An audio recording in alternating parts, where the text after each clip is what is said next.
presentado una moción al respecto hace 20 meses donde se solicitaba el arreglo del firme, el ancheo de la carretera, la construcción de aceras donde fuera posible, así como la conexión al alcantarillado y saneamiento de aquellos sitios donde fuera viable. Una moción que se aprobó por unanimidad.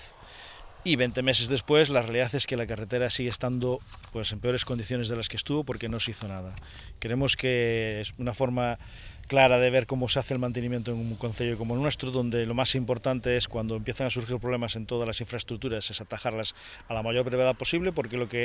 lo que haremos es que mejoraremos la seguridad en el tránsito de las personas y de los vehículos, pero aparte el coste económico de dicho mantenimiento es mucho más reducido.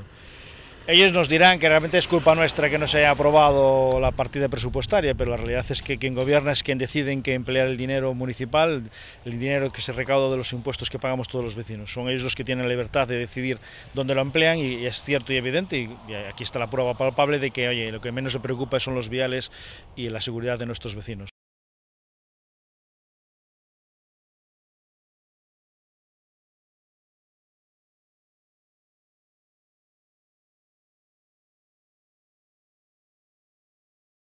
Por eso nosotros hemos vuelto a presentar una moción en este sentido para que se vuelva a debatir,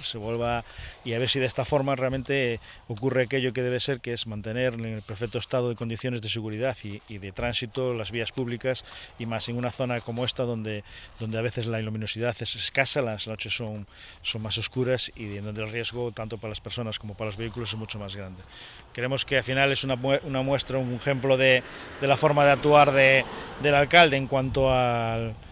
esta faceta de mantenimiento de las vías públicas, pero no es solo su responsabilidad, sino también que entendemos que es la responsabilidad de aquellos grupos políticos, en este caso el BNG y el Partido Socialista, que le han permitido gobernar y que le siguen permitiendo estar ahí en estas circunstancias, aun habiéndolo reprobado en la cuestión de confianza. Si no quieren una alternativa, realmente ellos son corresponsables de todo lo que ocurre en nuestro municipio.